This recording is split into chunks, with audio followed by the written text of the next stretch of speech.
buhol na po ang pagsisinungaling ng mga mambabatas. May mga ayaw magpa-interview, may mga ayaw magbigay ng kanilang katugunan, at punahin po natin yung pumalit sa dating chairman ng House Appropriations Committee. Yung dyan po sa Marikina, yung ating mga kababayan dyan sa Marikina, si Congresswoman Stella Kimbo, siya po ngayon ang kinatawan o chairperson ng Committee on Appropriation. Siya rin po ay nakapirma doon sa mga blankong dokumento ng Bicameral Conference Committee.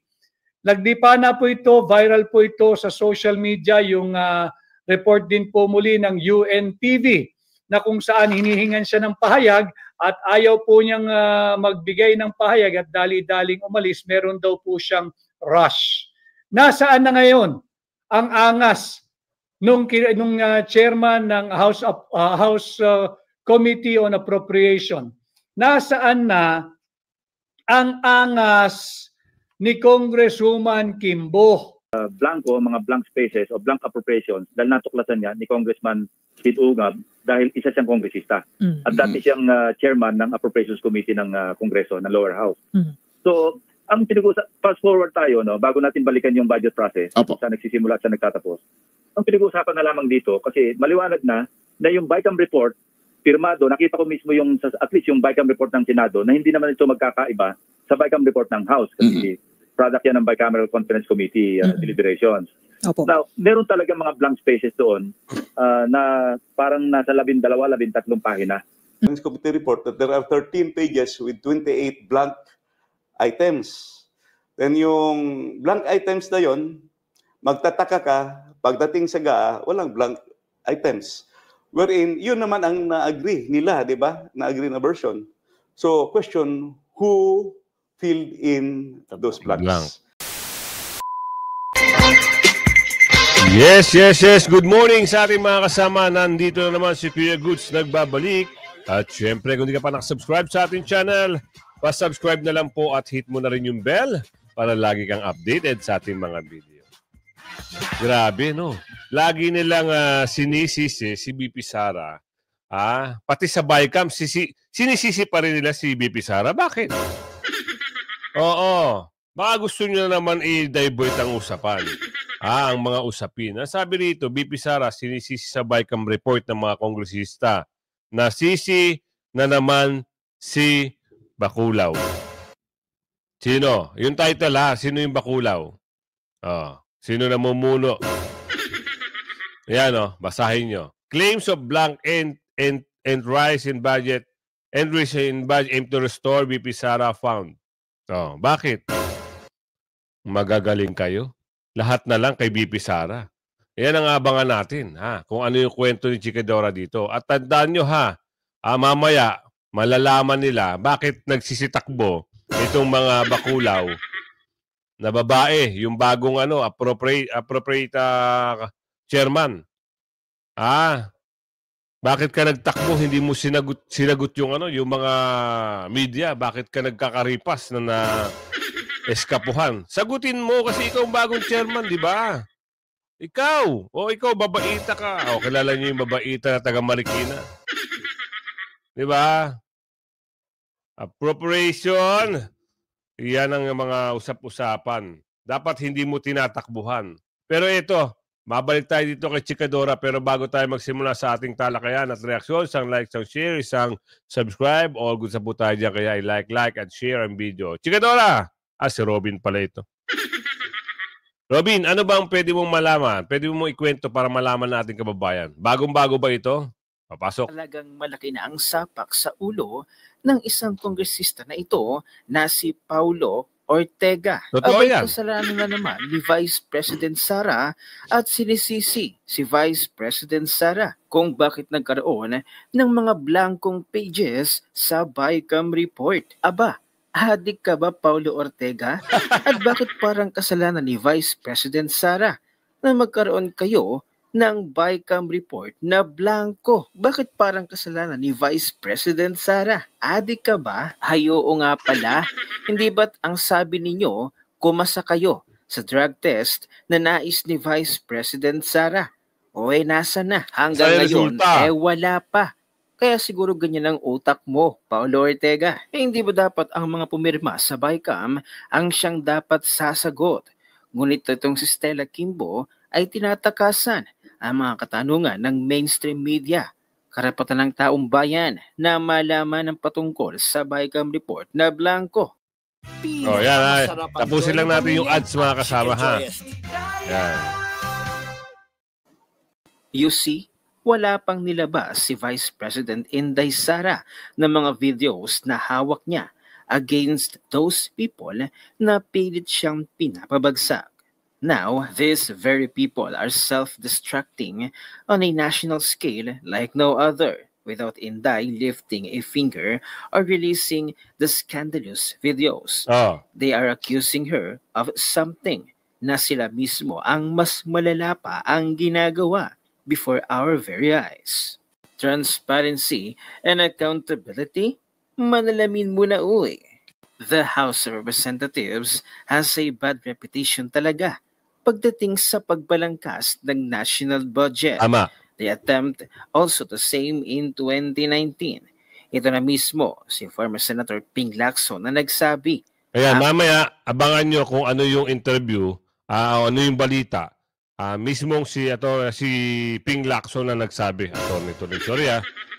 Mismo si Ping Lacson na makikita at maririnig nyo doon na nagsalita patungkol dito. Parang nangyari na ito parang deja vu na Sabi, parang deja vu na ito Nangyari na ito kung sa panahon ni wag na natin banggitin, baka mamaya Oo. Ito, meron pala. Oo, mamaya, abangan natin. Tuloy. After the BICAM report was ratified, pagdating sa enrollment, nagtry pa silang magsingit. Of course, di nakalusot kay President Duterte, resulting to the biggest veto in history. This time, anong pinagkaiba nito? May blank ang signed BICAM report. How was it ratified? This should have been pointed out by Mr. Lacson. So may nagsingit? Sino? Kailan ginawa? Bago maging enrolled bill or GAB. Kaya kailangan... Mismo na si Senador Lacson ang nagsabi. Ito namang yung keso at yung maputi. Pilit tinatanggi. Yung GAA daw hindi blanco. Hindi naman blanco. Hindi naman GAA ang pinag-uusapan. Laging yung sinasabi na GAA ang walang anomalya. Pero ang usapin dito, yung bicameral report. Tapos nagpa-interview ka pa, nagpa-press con ka pa, sasabihin mo daw, hindi naman batas daw yung ang BICAM. Ang batas daw ay GAA. Wow, bakit yun lagi ang sagot nyo? Taliwas doon sa pinag-uusapan. Bakit pinagtatakpan nyo yung pinirmahan yung blanco di umano? Bakit? Yan ang katanungan natin, kababayan. Lagi na lang GAA.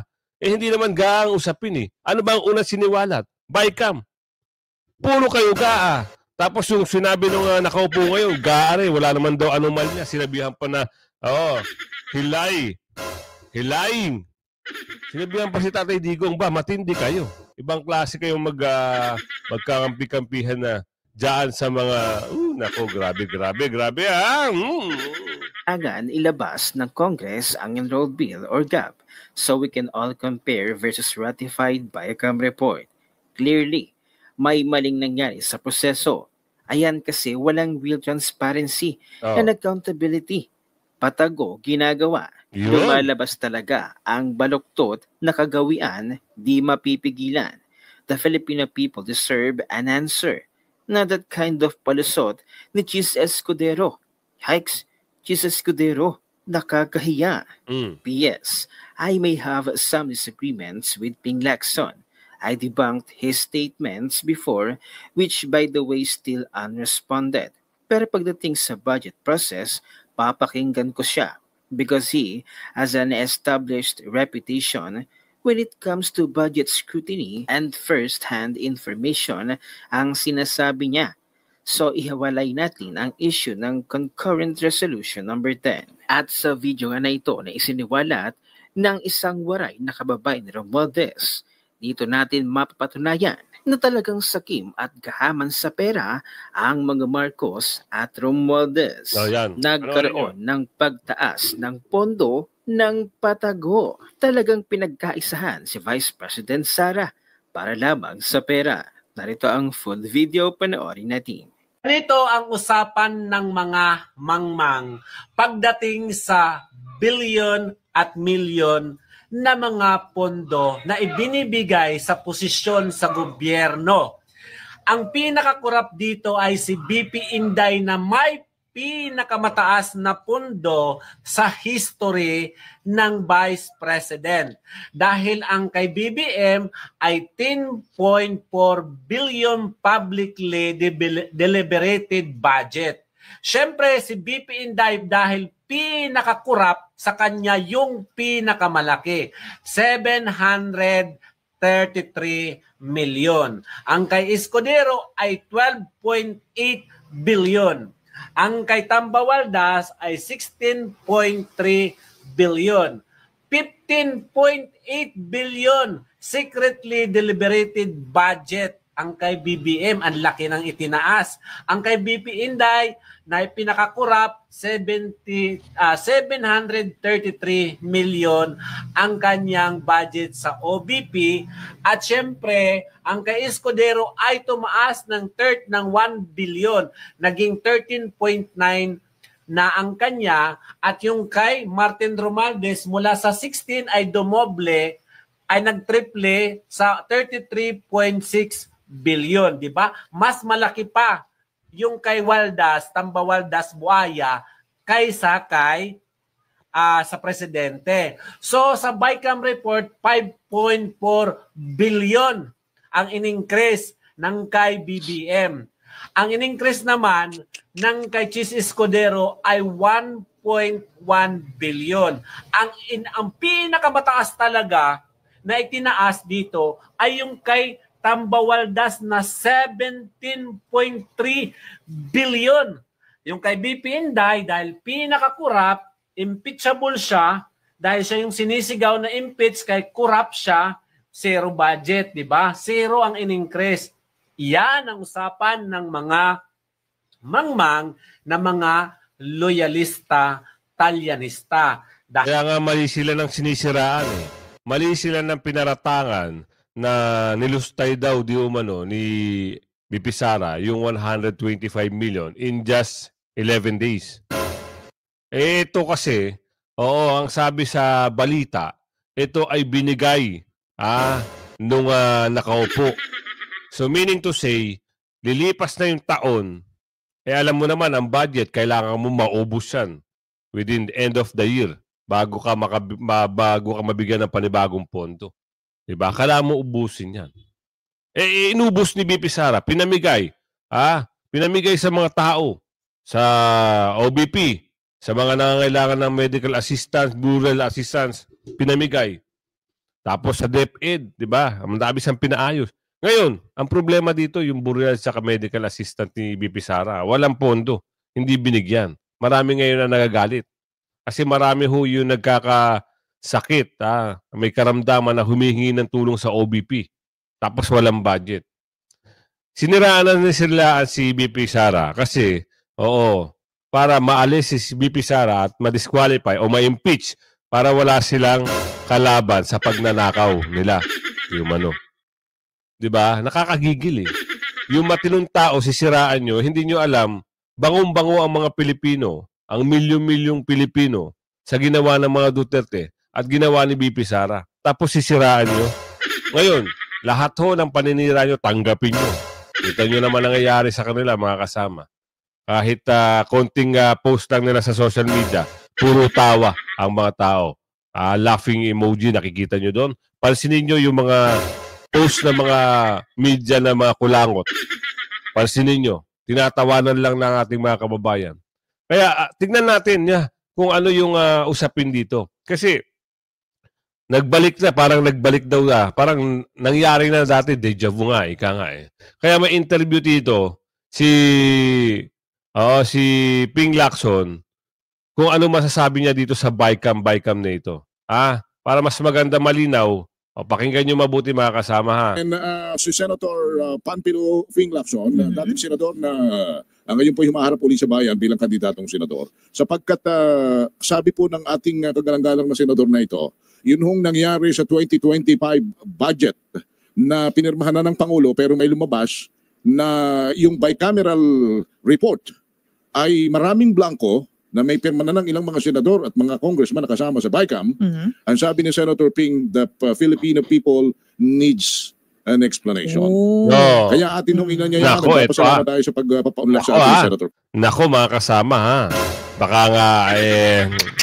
Baka nga yung mga grupo-grupo na nagsasay. Nako, hihintayin na lang natin ha. Hintayin na lang natin yan kung ano man yan. Tuloy. Ping, Senator Ping, magandang gabi po sa inyo. Si Henry Uri at si Karen Oyong. Good evening po, sir. Henry, Karen, magandang gabi. At sa atin lahat, magandang gabi. Apo. Sen, bago po yung inyong mga reaksyon at siguro yung naisabihin sa ating mga kababayan at sa mga gumagawa ng budget, paki-educate nyo nga muna po kami ng kaunti. Paano ba ang budget ng gobyerno nagiging isang National Appropriations Act? Ano ba ang mga pinagdadaanan nito? At yun bang pagkakaroon ng bicameral conference na may mga blanco, yan ho ba'y talagang nangyayari? Walang information na nangyari na yan before. Kasi ngayon lang naman lumabas na mayroong blanco, mga blank spaces o blank appropriations dahil natuklasan niya ni Congressman Pete Ugab dahil isa siyang kongresista. At dati siyang chairman ng Appropriations Committee ng Kongreso, ng lower house. So, ang fast forward tayo, no, bago natin balikan yung budget process, sa nagsisimula at sa nagtatapos. Ang pinag-uusapan na lamang dito, kasi maliwanag na yung BICAM report, pirmado, nakita ko mismo yung, at least yung BICAM report ng Senado, na hindi naman ito magkakaiba sa BICAM report ng House. Kasi product yan ng Bicameral Conference Committee deliberations. Now, meron talaga mga blank spaces doon na parang nasa 12-13 pahina out of the 200 pages ng BICAM report. Kasi ang nakapaloob lang sa BICAM report, ito yung mga disagreeing provisions na kung saan hindi nagkasundo, iba yung version ng House, iba yung version ng Senado. At yun ang pinagre-reconcile. So yun lang yung nilalaman. Kaya hindi ito aabot ng libu-libong pahina. Ang bilang nga na narinig ko, nasa 200 pages. Pero out of the 200 pages, may mga pahina na naglalaman ng mga blankong appropriations o mga lokasyon. Wala nakalaang pondo. So established na yun. Walang problema doon. May problema pero ibig sabihin, hindi na subject ng diskusyon dapat. Ano? Ang pinag-uusapan na lamang dito, noong isinabmit yung enrolled bill, ang enrolled bill kasi dapat walang pagbabago doon sa BICAM report. Kasi ang BICAM report, pag ito'y naratipikahan o nilaratipikahan ng either house, Senado man o Kongreso o lower house, walang pwedeng baguhin. Ang usapan lang dyan, iraratify ba o hindi. Kapag mayroong tumayo sa floor at nakakita sana ng mga blanco doon sa BICAM report at sana may nakakita pero apparently wala or hindi pinasin. Dapat may tumayo, kinwestiyon niya at hindi maaprubahan o hindi mararatikahan yung BICAM report. Pag hindi nilaratipikahan yun sa floor, magre-reconstitute yung Bicameral Conference Committee para pag-usapan ulit, para punuin, para walang question at walang blanco. Okay. So, nangyari, may blanco na nga, may BICAM report, may blanco, naratipikahan. Now, ang pag-uusapan na lang natin dito, noong bang nagsumite ng enrolled bill, yung Kongreso, ang nagpiprint kasi ng enrolled bill, House of Representatives. Walang papel ang Senado sa pag-imprenta ng enrolled bill. Nako, ha? Patay tayo dito mga kasama, ha? Natumbok na ni Senador Ping Lacson. Parang House of Representative ata ang merong ulitin natin para mas maliwanag. Naku, parang may tutumbukin na dito. Parang ang sino-sino ba ang iba? Yung tatlo Tatlo. Naku. Dalawa. Tapos nag-resign yung isa. Bakit kaya nag-resign? Baka nakakatulog na. Tuloy natin to. Enroll bill, House of Representatives. Walang papel ang Senado sa pag-imprenta ng enroll bill na ipapadala sa Malacanang para pirmahan ng Pangulo o ibito. Okay. Kung doon sa enroll bill, nandun pa rin yung mga blanco dahil obviously established fact na talaga may blanco sa BICAM report at faithful reproduction dapat ang enroll bill ng BICAM report. So kung meron pa rin mga blanco doon at nakarating sa Malacanang, ang ibig sabihin, sa executive branch nagkaroon ng pagtiyatawag na fill in the blanks. No? Malamang yan, ang nagawa niyan, DBM or yung miyembro ng DBCC. Kasi bago nila ilagay sa table ng presidente para pirmahan, hindi ko naman ma-imagine o wala makakapag-imagine na may mga blanco doon. Si pipirma ng Pangulo. Siyempre, makikita nila si Executive Secretary Bersaminyon o si Secretary Enrile. Hindi makakalusot yun. Okay, so... Ito mga kasama ha. Malamang sinabi rito sa video, malamang yan, ang gumawa niyan, DBM. Sino-sino ba yung mga taong nasa likod nitong DBM na to? Nako, kung meron talagang ano rito, baka talaga ito yung tumbukin dito. Maliwanag sa sinabi ni Senador Ping Lacson eh. Tuloy. Kung doon sa enrolled bill, nagkaroon na ng na-fill up na lahat yung blanco doon sa BICAM report. Ang ibig sabihin, pinilipan yun sa House of Representatives. No. Now, flashback, balik tayo sa 2018 para sa 2019 budget. Nangyari na yan noon, pero hindi blanco ang pinanggalingan. Noong nag-ratify kami sa Senate ng BICAM report at nag-ratify din sa House, napansin namin noong nakakita kami ng kopya kasi pipirmahan yun ng Senate President at saka ng Chairman ng Finance Committee. No? At the time, Senate President Soto. Ang chairperson, si Senator Legarda. So kami, ng mga staff ko, nakipag-ugnayan sa LBRMO kasi may nakita kaming mga naiba. Pag inabienda pa nila, yung BICAM report na ratified na, naiba ang balangkas doon sa enrolled bill. Hindi po pwede yun kasi ang enrolled bill, kinopya mo lang dapat yung BICAM report na ratified eh. Okay, so sinabihan ko si Senate President, sinabi ko sa kanya, hindi po pwede ito kasi inamend ng, sa pagpaprint, na-amenda yung ating ratified na BICAM report. So nag-uusap-usap kami at ako, Senate President Soto, Senator Honasan, Senator Legarda, at si Senate Minority Leader Franklin Drilon.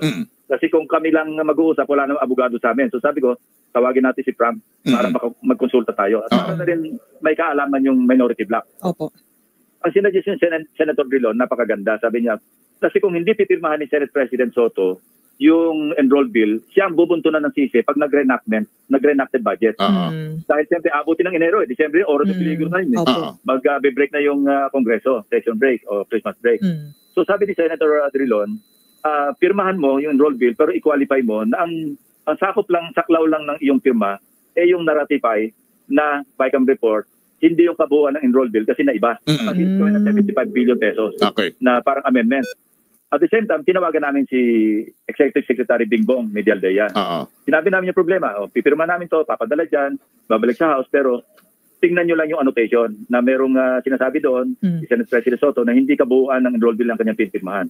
So pinag-aralan ng Malacanang at nakakita pa sila ng additional 20 billion pa mahigit. So yun ang pinakamalaking dito sa history ng Pilipinas sa aking pagkakatanda. 95.3 billion ang binito ng Presidente. Nawala yun sa national budget o sa GAA. So yun ang tamang pamamaraan. Ang problema nga ngayon, walang na-question nung nag-ratify ng BICAM report na maraming blanco. Senator Ping, yung pag-ratify, paano ba ginagawa ito? Kasi meron hong mga lumalabas na pinadalhan lang ng email yung mga congressman. Tapos January 11, if I'm not mistaken, doon lang nila natanggap yung dapat ratifikahan. At nung araw din na yun na napakabilis, na-ratifikahan ka agad. Paano ba ginagawa ang ratifikasyon ng bicameral report bago maging enrolled bill? Plenaryo yan. At saka hindi po pwede yung nominal voting nga yan eh. Kasi kung merong isang tatayo, halimbawa, bago siya bumoto o pagkaboto niya, magpapaalam siya, I explain my vote. Kung halimbawa, negative vote. Kung halimbawa, nandun ako at nakita ko maraming blanco, tatayo ako doon, sasabihin ko, ang boto ko negative o no. And may I explain my vote. So i-explain ko ngayon, kaya ko nagboto ng no, kasi hindi kompleto itong BICAM report, may mga blanco. So hindi pwedeng madalian ang ratifikasyon? Hindi pwede. Isa-isang tatawagin yan. Starting sa letter A hanggang sa letter D, boboto. Kung hindi ho nasunod yung prosesong yon, anong problema ng orientasyon ng budget? Yan ang malaking usapin ngayon kasi idudulog sa Korte Suprema. At Korte Suprema lamang ang pwede magsabi kung ano mangyayari o kahinat na nung GAA ng 2025. Kasi alam mo yung enrolled bill, hindi pa naman yung batas. Yung BICAM report, hindi pa yun batas. Yung ratified na BICAM report, hindi yun batas. Ang batas talaga na pwedeng questionin, yung constitutionality ng batas, yung GAA, na napirmahan na ng Pangulo at maliwanag naman na kumpleto. Walang blanco doon sa, kasi pinagdiinan nila yan na kumpleto yung GAA at maki-examine natin sa website ng DBM, kumpleto yung GAA. So walang question doon. Yung budget process, yun na nagkaroon ng depekto. So kaya bang questionin, habulin sa yung constitutionality ng 2025 GAA dahil mali yung proseso. Yun ang question na iiwanan natin sa Korte Suprema. Hindi tayo pwede magsabi na unconstitutional yon o constitutional yon kasi hindi naman tayo Korte Suprema. Okay. Yun. So, Senator Ping, sir, kasi po yung inilabas po ni Congressman na Ungab na kopya po na may mga blanco. Ang katanungan nga ng marami saan nanggaling yon, bakit may mga blanco, and then nabanggit nyo nga kanina na hindi naman pipirmahan ng Pangulo ang isang blanco po na budget. So, ibig sabihin, filled up na po, kumpleto po, wala pong blanco, at assuming po na wala rin pong mga irregularities. Nabanggit nyo ang DBM kanina. Ano po ba ang role nito at bakit sa gitna po na yon ay maaari po, we're not saying na sila po yun, pero we're just speaking in theory, ika nga, bakit maaari po na sila po ang pwedeng mag-fill up naman po ng mga blanco na manggagaling naman po sa BICAM report? O pwedeng sila nag-fill up kasi sila talaga yung pangunahing ahensya na bago ipapirma sa Presidente yung General Appropriations Bill na para maging GAA, sila talaga nag-scrutinize niyan. Kaya pwedeng sila nag-fill up kung sinasabi ko nga kanina, kung yung enrolled bill na pinadala ng Congress sa Malacanang, nandun pa rin yung mga blanco. Hindi na pilapan nung sa House. Opo. Kasi ipwera ko na yung Senado, kasi ang Senado hindi naman involved sa pag-imprenta ng enrolled bill. So ito mas maganda. Si Congressman Sid na magpapaliwanag sa atin. Para maliwanag sa maliwanag, siya na para hindi na kayo maguluhan mga kasama. Gusto ko maliwanag na siya mismo ang magsalaysay kung ano talaga yung mga dapat ipaliwanag dito. I-compose yung House contingent, then yung Senate contingent sa Bicameral Conference Committee. Then uupo yung dalawang contingent. Yung House contingent at saka yung Senate contingent, sila yung tinatawag na bicameral kasi dalawa ng Senate at saka Bicameral Conference Committee. Yung Bicameral Conference Committee, kanilang i-reconcile yung mga diferensya ng Senate at saka House version. Pag na-reconcile na at natapos na sila, i-approve nila yon at pipirmahan nilang lahat. Okay. Pipirmahan nila yung BICAM report. Yung BICAM report naman, ibabalik yun sa plenary. Yung plenary naman, mag-ratify. So kung ano yung napirmahan na Bicameral Conference Committee, ratified by the plenary. So hindi mo na pwedeng baguhin yun kasi ratified by the plenary. Yung ratified version ng plenary ng BICAM report, yun yung maging basis ng tinatawag na enrolled bill. Okay. Kasi yung enrolled bill naman yun, yung pag napirmahan na ng Presidente, yun yung tinatawag na General Appropriations Act. Yeah. That's why i-emphasize natin, importante yung produkto or Bicameral Conference Committee report because that reconciles. Correct. So ang issue ngayon, bakit napirmahan na may mga blanco yung Bicameral Conference Committee? Pakinggan nyo mga kasama, ito yung tanong ng isang news anchor. Ito na si Mr. Sid Ungab. Siya na mismo sa kanyang magagaling yung magandang paliwanag. Report. And next issue, bakit nagkaroon ng figures sa GAA? Kasi blanco yung in-approve na BICAM Kita naman natin. Kita natin sa Bicameral Conference Committee report that there are 13 pages with 28 blank items. Then yung blank items na yon, magtataka ka, pagdating sa GAA, walang blank items. Wherein, yun naman ang na-agree nila, di ba? Na-agree na version. So, question, who filled in those blanks? Yan. Yun ang tanong. Kasi the legislative mill or legislative process stops in the ratification of the BICAM report. So, after the BICAM report, tapos na yung trabaho ng legislation. Pupunta na yon sa Presidente for signature. Correct. So, whoever did that may have or could have usurped the power of Congress because only Congress is authorized to appropriate funds. Correct. Yan, maliwanag. Congressman Sid, for clarifying that, I think very important na maintindihan ng taong bayan yung kung bakit ba mahalaga itong BICAM. Kasi nga, as you explained it, Congressman Sid, no? From the House to the Senate, magkaiba yung magiging version kasi both chambers nagsagawa ng committee hearing, right? So sa BICAM, aayusin para magtugma at mag-agree ang lahat.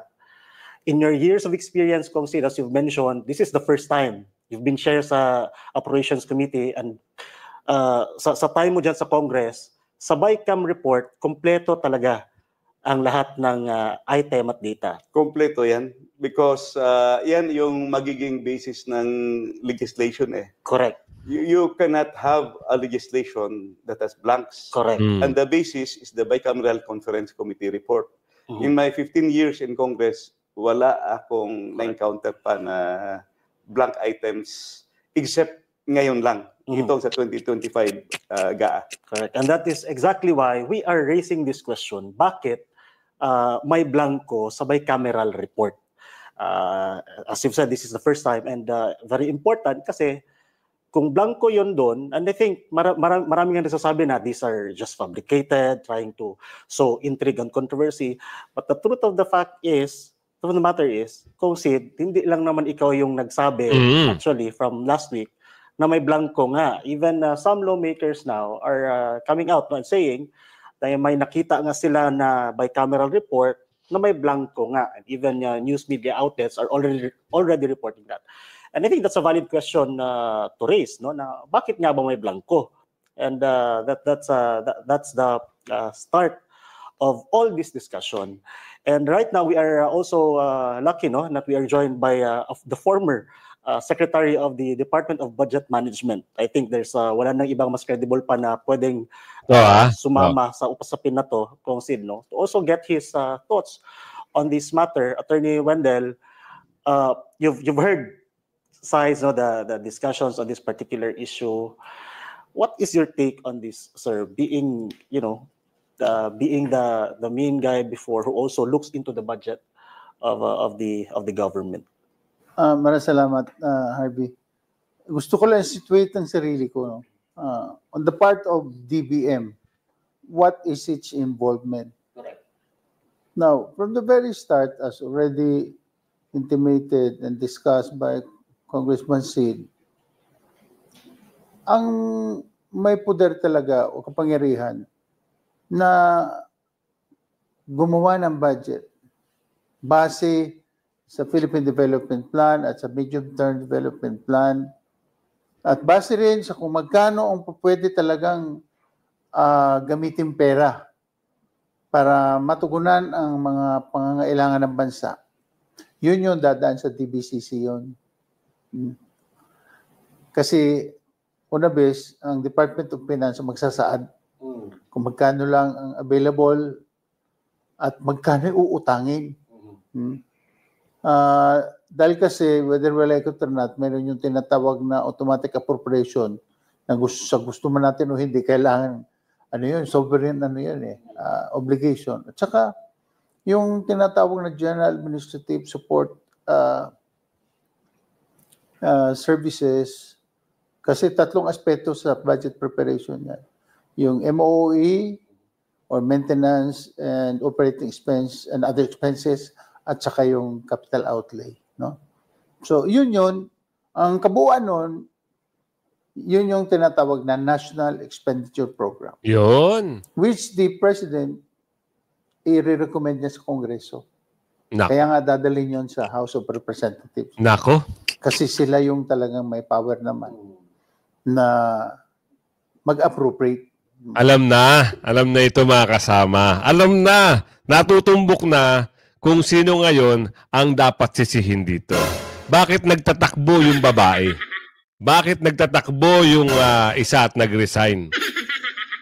Kasi ito House of Representatives, sila ang ibig sabihin, nadawit na lang yung mga senador dito. Hindi ko sinasabi na wala silang alam o may alam sila.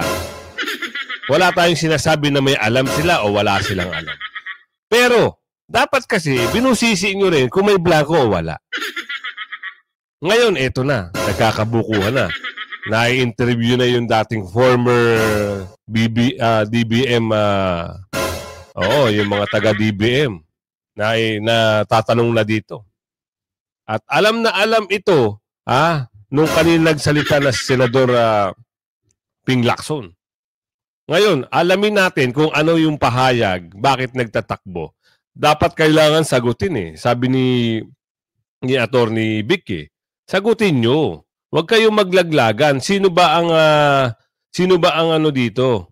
Ang pasimuno dito. Kasi ang binabanggit dito kanina sa video House of Representative. Ano ba talaga ang totoo? Bakit ka nagtatakbo? Baka kayo ba? Yung ang pasimuno, kayong mga kasapi ng mga bakula o mga lulong. Eto na, tuloy na natin to. 1,000 piso. 100 bilyong piso. Sorry, aking pagtatama.